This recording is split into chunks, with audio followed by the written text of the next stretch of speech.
سکتے ہیں۔ ایک یہ کہتے ہیں کہ میں سجدے میں تھا، میری ٹوپی گر گئی، امام صاحب نے سلام پھیرا، میں اپنی رکعت پڑھنے کھڑا ہوا تو ایک ہاتھ سے اٹھا کر میں نے ٹوپی سر پہ رکھ لی، اس سے نماز پہ تو کوئی فرق نہیں پڑا۔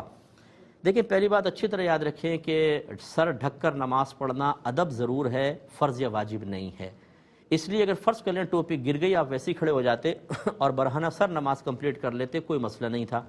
لیکن پھر چلیں آپ نے ایک ہاتھ استعمال کر کے سر پہ ٹوپی رکھ لی، یہ عمل قلیل کہلائے گا۔ اگر دونوں ہاتھوں سے اٹھاتے تو عمل کثیر ہوتا، پھر آپ کی نماز ٹوٹ جاتی۔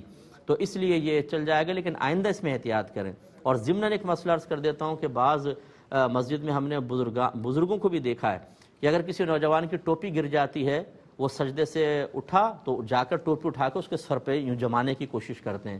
یاد رکھیں کہ میں نے جیسے بتایا کہ ٹوپی پہن کے نماز پڑھنا مستحب ہے، اچھا ہے، ادب ہے، لیکن اس کو یہ ٹوپی پہنانے کی کوشش کرنا حالت نماز میں یہ سخت گناہ ہے، کیونکہ آگے سے نکلنا منع ہے، کیونکہ نمازی کی توجہ ڈسٹرب ہوگی، اور یہاں پہ آپ ٹوپی اس کے سر پہ رکھ کر جمانے کی کوشش کر رہے ہیں۔ تو جن کو مسائل معلوم نہیں ہوتے، بعض اوقات وہ مستحب کو سمجھتے ہیں واجب یا فرض ہے، لازم ہے، اور اس میں وہ گناہ کے مرتکب ہوتے ہیں، نیکی سمجھ کے گناہ کرتے ہیں۔ ایسا نہ کریں۔ اگر کسی نوجوان کی ٹوپی گر گئی ہے، گرنے دیں، آپ کو اٹھا کے رکھنے کی ضرورت نہیں۔ اس کا بغیر ٹوپی کے نماز پڑھنا گناہ نہیں، لیکن آپ کا اس کی حالت نماز میں ٹوپی سر پہ رکھنے کی کوشش میں اس کو ڈسٹرب کرنا، اس کی توجہ کو باڑ دینا، یہ گناہ ہے، اور اس پہ آپ کو اللہ کی بارگاہ میں توبہ کرنی ہوگی۔